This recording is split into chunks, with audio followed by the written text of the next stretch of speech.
I want to show you how to make a paper texture from a photograph.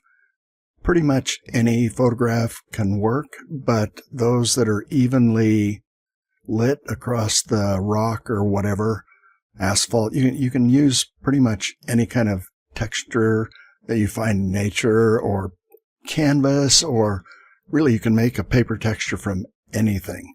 So I've brought in this one. It's a little smaller. It's about 1600 by 1200. I don't remember exactly.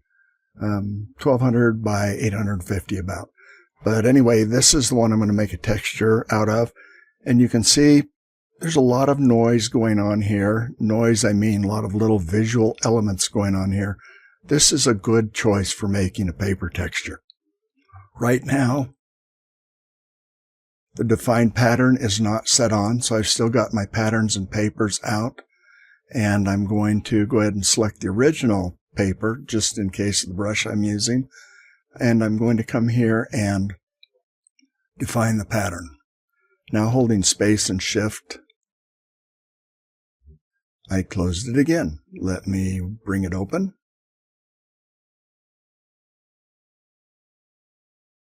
Define pattern, and space and shift, and close it again. Live demo.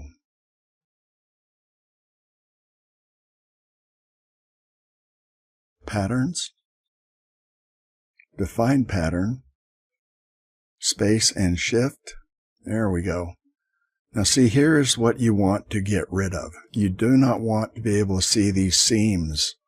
They will show up a lot in your paintings if you don't get rid of them. So there's a couple ways to get rid of them, and I'll show you a real quick one, and well, they're both really quick ones. Quickest one is to simply use a clone brush. So I've picked the soft cloner brush. It is in the cloners category, the soft cloner variant. I have pulled it out onto this pattern, onto this palette here, and I've also increased the opacity to 100%. I'm going to zoom in, Control plus, so you can see a little bit what I'm doing, and I'm going to set this slightly smaller.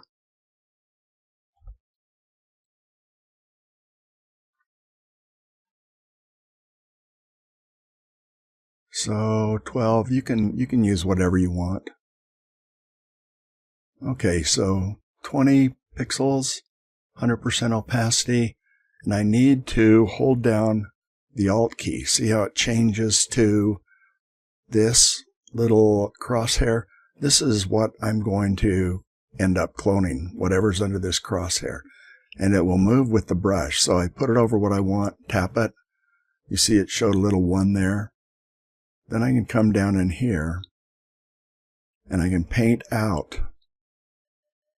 Now I move around constantly so I don't get a lot of repetition as I'm covering the texture. And I'll paint up right to the edge.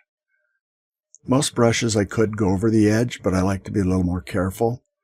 So now I'm going to move over to the white. And this can be really quick. Good to pay a little care to it, because you don't want to have an obviously repeating area in your paper textures. So I'll work back and forth. You could also cut and paste from the texture and lay it down, but I find this is easy enough and takes not very much time that I'm going to go ahead and just do it this way.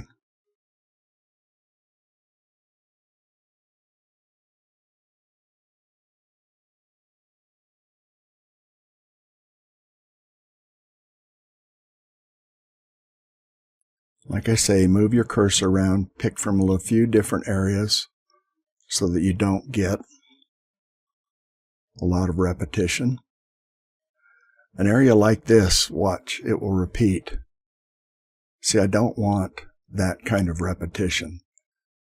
I can use it, I'll just go back over and paint a little extra on top of it.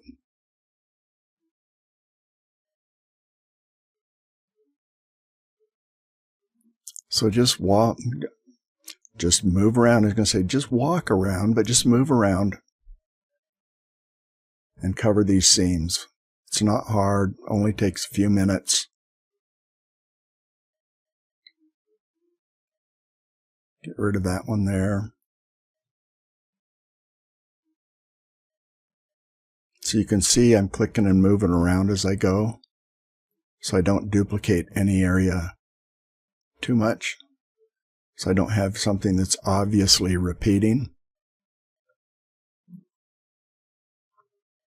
I like this orange. Now this will only, of course, interpret as black and white for a paper texture, but I'm not converting it to black and white because I want to show you another use for it.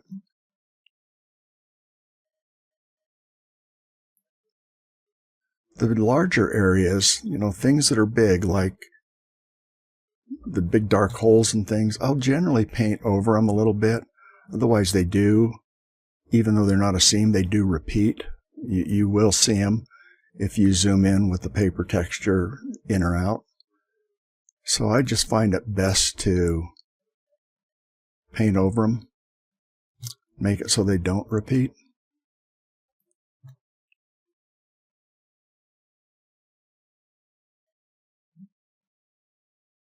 You can check your progress, and every time I move around, I'm pushing the Alt key and clicking so that I'm cloning from a different area.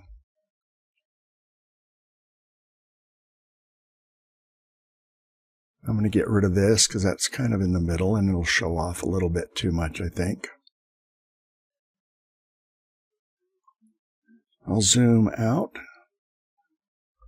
and you can see there's no obvious seam in it. I'll hold down the space and shift and drag around just a little bit to see if I can see any more areas that I might want to, or if I've not quite covered a seam.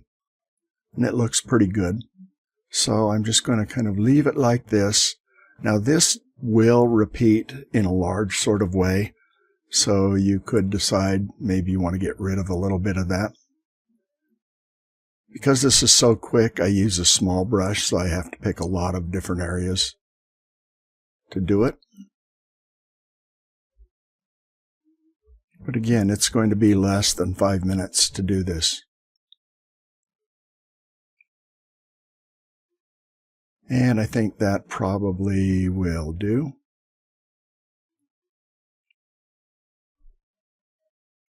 A couple last little touches. Perfect. Now I make sure I select the whole thing. So Control A, come down here, capture paper. I'll name it Rock. And there it is. There's my rock paper texture previewed up here and my seamless rock texture. So that's how it goes to create a paper texture using an image. Go ahead and make 4 or 5 of those.